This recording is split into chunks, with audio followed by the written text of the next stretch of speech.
2024 লোকসভা ভোটের আগেই প্রধানমন্ত্রী নরেন্দ্র মোদী তিনি ঘোষণা করে দিয়েছিলেন, যদি 2024 সালে লোকসভা ভোটে ফের এনডিএ সরকার বিজেপি সরকার প্রধানমন্ত্রীর চেয়ারে যদি বসেন মোদী, তাহলে এক দেশ এক নির্বাচন বিধি তিনি চালু করবেন।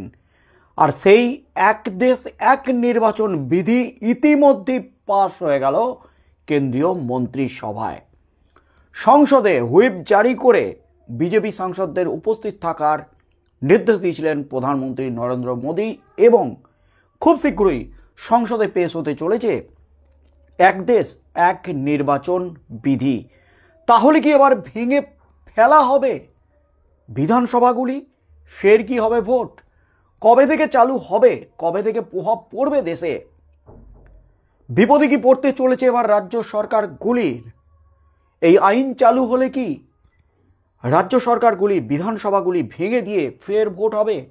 কি হতে চলেছে আগামী দিনে? অবশেষে এক দেশ এক নির্বাচন নিয়ে এলো দিল্লি থেকে বড় আপডেট। মন্ত্রিসভায় পাস হয়েছে এক দেশ এক নির্বাচন প্রস্তাবনা। চলতি শীতকালীন অধিবেশনই পেশ হতে চলেছে এক দেশ এক নির্বাচন বিল। তবে কি শীঘ্রই বাস্তবায়নের পথে এক দেশ এক নির্বাচন? খবর বলছে বিল পাস হলেও এক দেশ এক নির্বাচন বাস্তবায়ন হতে ঢের দেরি। সূত্রের খবর, প্রস্তাবনা অনুযায়ী 2034 সালের আগে বাস্তবায়িত হচ্ছে না এক দেশ এক নির্বাচন। খসড়া বিলের প্রস্তাব অনুযায়ী লোকসভা নির্বাচনের প্রথম অধিবেশনে রাষ্ট্রপতি এক দেশ এক নির্বাচনের তারিখ নির্দিষ্ট করে বিজ্ঞপ্তি জারি করবেন। অর্থাৎ 2029 সালে লোকসভা নির্বাচনের পর নতুন সরকার গঠন হলেই তা সম্ভব। এর পরবর্তী 5 বছরের সমান্তরাল নির্বাচনের পরিকাঠামোগত প্রস্তুতি চলবে। সেক্ষেত্রে 2029 সালের পর যে রাজ্যের বিধানসভা নির্বাচন হবে 2034 লোকসভা ভোটের সময় সেই সরকার ভেঙে দেওয়া হবে। লোকসভা নির্বাচনের সঙ্গে বিধানসভার পরবর্তী 5 বছরের জন্য সমান্তরাল নির্বাচন হবে। যদি কোনো বিধানসভা বা লোকসভা মেয়াদ শেষের আগেই ভেঙে যায়, তাহলে অন্তর্বর্তীকালীন নির্বাচনে গঠিত সরকারের মেয়াদ অবশিষ্ট সময়ের জন্যই বহাল থাকবে। সূত্রের খবর, কেন্দ্রীয় মন্ত্রিসভার অনুমোদনের পর চলতি শীতকালীন অধিবেশনই সংসদে পেশ হতে চলেছে এক দেশ এক নির্বাচন বিল।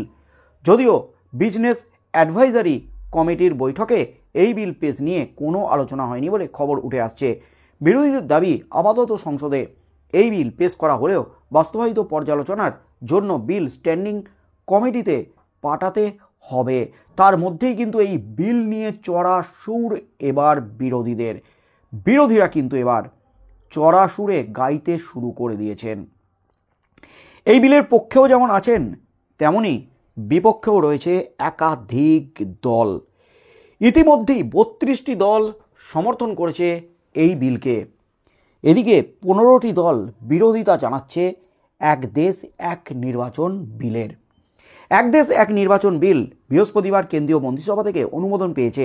প্রাক্তন রাষ্ট্রপতি রামনাথ কোবিন্দ জানিয়েছেন যে পরামর্শকালীন সময়ে 32টি রাজনৈতিক দল এই প্রস্তাবকে সমর্থন করেছে আর 15টি দল বিরোধিতা করেছে। এক দেশ এক নির্বাচন নিয়ে কেন্দ্রের পক্ষ থেকে গঠিত উচ্চস্তরীয় কমিটির নেতৃত্ব দেন রামনাথ কোবিন্দ। 5ই অক্টোবর এক অনুষ্ঠানে বলেন, এই 15টি দলের মধ্যে অনেকেই অতীতে কখনো না কখনো একসঙ্গে নির্বাচন করার প্রস্তাবকে সমর্থন করেছিল। এক দেশ এক নির্বাচন সংক্রান্ত খসড়া বিল শীতকালীন অধিবেশনে উপস্থাপিত হওয়ার সম্ভাবনা রয়েছে। কোবিন্দ আরও বলেন, আলোচনার সময় 47টি রাজনৈতিক দল কমিটির সামনে তাদের মতামত পেশ করেছিল। এই 47টি দলের মধ্যে 32টি দল একসঙ্গে নির্বাচন করার পক্ষে মত দিয়েছে আর 15টি দল এর বিরোধিতা করেছে। তবে এই 15টি দলের অনেকেই অতীতে কখনো না কখনো একসঙ্গে নির্বাচন করার পক্ষে ছিল। জাতীয় দলগুলির মধ্যে কংগ্রেস, আম আদমি পার্টি, বহুজন সমাজ পার্টি এবং মার্ক্সবাদী কমিউনিস্ট পার্টি এই প্রস্তাবের বিরোধিতা করেছে। অন্যদিকে ভারতীয় জনতা পার্টি এবং ন্যাশনাল পিপলস পার্টি এটি সমর্থন করেছে। কোবিন্দের নেতৃত্বাধীন কমিটি মার্চ মাসে রাষ্ট্রপতির কাছে তাদের প্রতিবেদন জমা দিয়েছিল। প্রতিবেদনে বলা হয়, 47টি রাজনৈতিক দলের প্রতিক্রিয়া পাওয়া গেছে।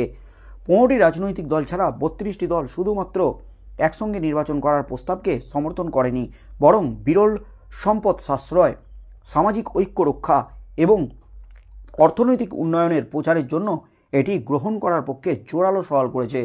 প্রতিবেদনে আরও বলা হয়েছে, একসঙ্গে নির্বাচন করার বিরোধিতা করা দলগুলি আশঙ্কা প্রকাশ করেছে যে এটি সংবিধানের মূল কাঠামো লঙ্ঘন করতে পারে, এটি গণতন্ত্র বিরোধী এবং যুক্তরাষ্ট্রীয় ব্যবস্থার বিরুদ্ধে হতে পারে, আঞ্চলিক দলগুলিকে কোণঠাসা করতে পারে এবং জাতীয় দলগুলির আধিপত্যকে বাড়িয়ে তুলতে পারে।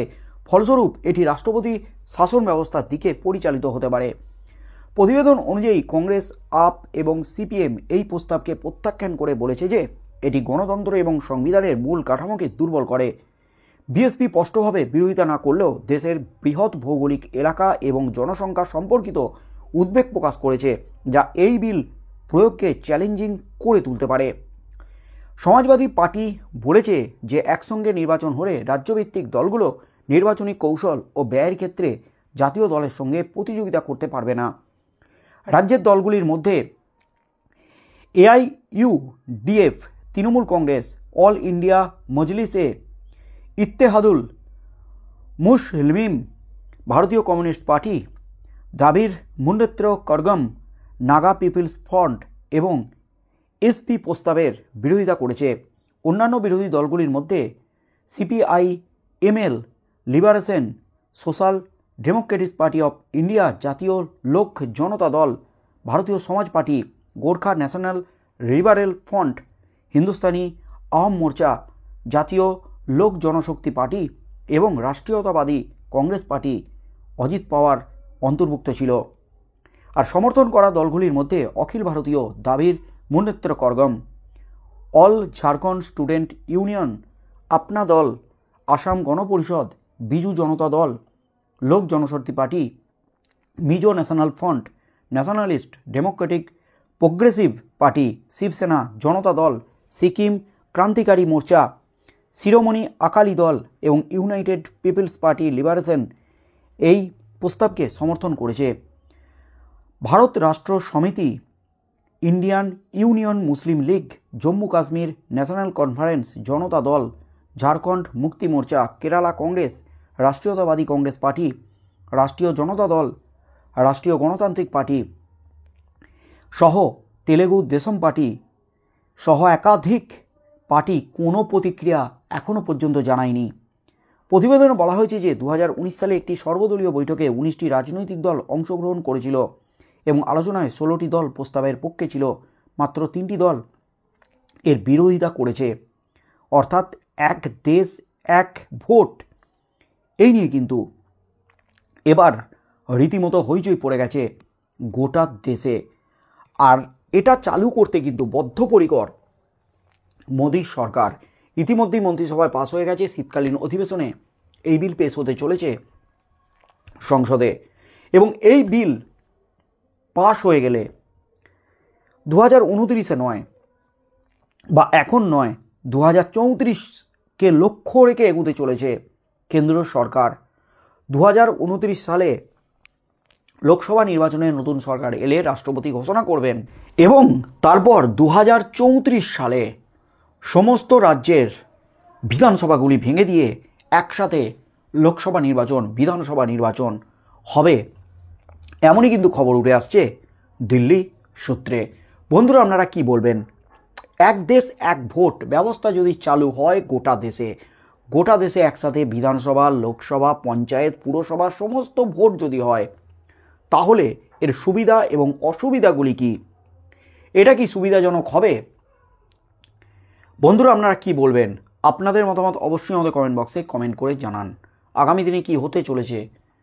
আদৌ এই বিল পেশ করতে পারে কি না, পাশ হয় কি না সংসদে, নাকি সংসদে নতুন করে ঝড় উঠতে চলেছে? সেদিকেই চোখ থাকবে গোটা রাজ্যের।